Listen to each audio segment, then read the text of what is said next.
हर साल की भांति इस साल भी वित्त मंत्री जी ने एक ऐसा बजट पेश किया है जो कि आम आदमी के समझ में एकदम नहीं आ रहा। लेकिन चिंता की कोई बात नहीं है, हम हैं ना, हम पूरा ठेठ भाषा में आपको बजट की सारी प्रमुख बातें बताने जा रहे हैं। खैर, आप लोगों को तो पता ही है कि हमने कल ही भविष्यवाणी कर दी थी और पॉजिटिव इंडिया की भविष्यवाणी सच निकली।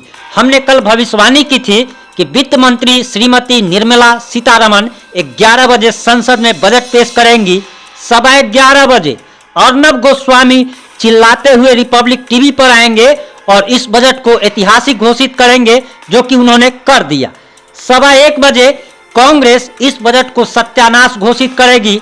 वामपंथी पार्टियां इस बजट को अंबानी और अडानी के हित में बताएगी। समाजवादी पार्टी वहीं इस बजट को किसान विरोधी बताएगी। फिर शाम में अंजना ओम कश्यप और रूबिका लियाकत टीवी पर अपने आप को अर्थशास्त्री घोषित कर इसके फायदे और नुकसान बताएगी। खैर, आज तक हो या जो भी न्यूज चैनल है, एबीपी है, उस पर आप महान अर्थशास्त्री जो है अंजना ओम कश्यप या रूबिका लियाकत, उनकी बातें सुन सकते हैं। लेकिन अगर आपको ठेठ भाषा में समझनी है आम आदमी को सरकार ने इस बजट में क्या दिया है, तो आपको ये रिपोर्ट 5 मिनट की मात्र रिपोर्ट जो है वो जरूर देखनी चाहिए। अब हम आपको वो चीज़ बताने जा रहे हैं जो भारत सरकार ने बजट में आम आदमी को दिया है।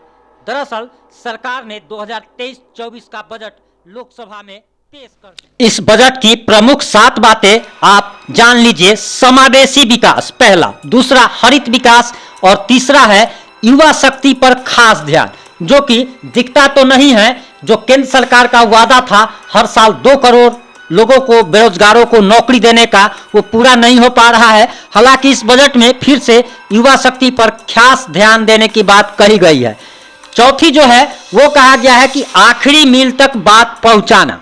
5वां है क्षमता विकास, यानी कि स्किल डेवलपमेंट, वो तो जो हो रहा है सबको दिख भी रहा है। 6ठा है इंफ्रास्ट्रक्चर विकास, जो कि सिर्फ अडानी और अंबानी जैसे लोगों का हो रहा है। और 7वां है वित्तीय क्षेत्र में विकास, जो कि आप सभी जानते हैं कि मुद्रा योजना हो या जो भी योजना हो, ये सब स्टार्टअप के लिए जो भी योजनाएं शुरू की गई थी, उन सारी योजनाओं का लाभ युवाओं को नहीं मिल पा रहा है।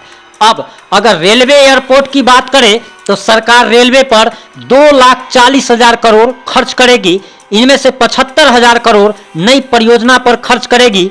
वहीं निजी क्षेत्र की मदद से रेलवे 100 योजनाएं शुरू करेगी।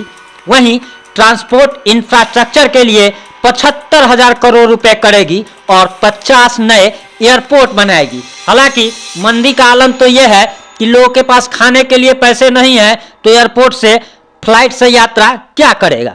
वहीं अगर गरीबों की बात की जाए, आम आदमी की बात की जाए, तो उसके लिए सरकार ने कहा है कि प्रधानमंत्री आवास योजना का बजट जो है 66% बढ़ा दिया गया है।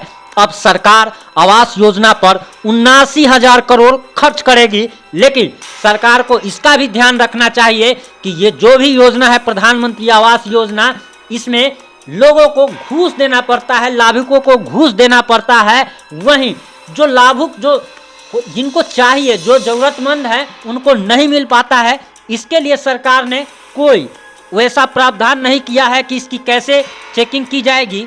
हालांकि शिक्षा नीति पर मोदी सरकार ने जोर दिया है और कहा है कि एनजीओ के साथ मिलकर साक्षरता पर काम करेगी। देश में आर्थिक साक्षरता पर काम होगा। एकलव्य स्कूलों के लिए करीब 40,000 नए शिक्षक बहाल होंगे और अब मेडिकल कॉलेज को भी रिसर्च के लिए तैयार। महिला सशक्तिकरण की बात करने वाली मोदी सरकार ने इस बजट में महिलाओं को मतलब एक तरीके से दुश्मनी निभाई है और ये कहा जा सकता है कि मोदी सरकार महिला विरोधी है, क्योंकि सोना को महंगा कर दिया गया है, प्लेटिनम को महंगा कर दिया गया है, विदेशों से आने वाली चांदी भी महंगी कर दी गई है, किचन की चिमनी भी महंगी कर दी गई है। वहीं ये सरकार सिर्फ महिला विरोधी नहीं, बल्कि जो नशेड़ी लोग हैं उनके साथ भी इसने एक विश्वासघात किया है, ऐसे इसको कहा जा सकता है, क्योंकि सिगरेटें महंगी हो गई हैं। वहीं जो लोग टीवी खरीदना चाहते हैं, एलईडी टीवी को सस्ता कर दिया गया है, मोबाइल को सस्ता कर दिया गया है, ऑटोमोबाइल को सस्ता कर दिया गया है। वहीं इलेक्ट्रॉनिक गाड़ियां भी सस्ती कर दी गई है। मोदी सरकार ने बच्चों का ख्याल रखते हुए खिलौनों को भी सस्ता कर दिया गया है। वहीं अब पहचान के तौर पर पैन कार्ड भी मान्य होगा। केवाईसी की प्रक्रिया आसान होगी। डिजी लॉकर का प्रयोग बढ़ाया जाएगा। एकीकृत फाइलिंग की प्रक्रिया शुरू होगी। डिजी लॉकर पहचान के तौर पर आधार कार्ड अब मान्य होगा। वहीं ई न्यायालय फेज 3 शुरू होगा। ई न्यायालय के लिए 7,000 करोड़ का फंड जारी किया गया है। डिजी लॉकर के फाइलों का विस्तार किया जाएगा। फाइलों को ऑनलाइन रखने के लिए प्रक्रिया तेज की जाएगी। 5G की अच्छी सुविधा मिले, इसके लिए 100 लैब स्थापित किए जाएंगे। वहीं अब देश में जितने भी नगर निगम हैं वे अपने बॉन्ड ला सकेंगे। LGD के लिए IIT को 5 सालों तक R&D के लिए फंड अब सरकार मुहैया कराएगी। लैब में बने हीरे के क्षेत्र में रोजगार बढ़ेगा। अब 7 लाख की कमाई पर कोई टैक्स नहीं है। अगर आपकी कमाई 7 लाख से ज़्यादा है तो 3 से 6 लाख पर 5%, वहीं 6 से 9 लाख पर 10%, 9 से 12 लाख पर 15%, 12 से 15 लाख पर 20% और 15 लाख से ऊपर पर 30% टैक्स देना होगा। फिलहाल आम आदमी मोदी सरकार को यही कह रहा है कि राम नाम की लूट है, जितना लूट सको, क्योंकि इस सरकार में युवाओं को रोजगार मिलना मुश्किल हो रहा है। बेरोजगारी की दर बढ़ रही है।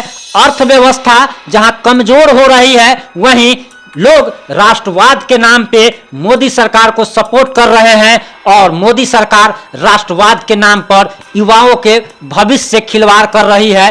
वहीं जहां कहा जाता है कि स्टार्टअप करेंगे, स्टार्टअप पे ये जोर दिया जाएगा, वैसा दिया जाएगा, लेकिन वैसा कुछ भी नहीं हो पा रहा है। मुद्रा योजना हो या कोई भी योजना हो, किसी भी योजना का लाभ आम आदमी को नहीं मिल पा रहा है और इसके जिम्मेवार सिर्फ और सिर्फ मोदी सरकार है।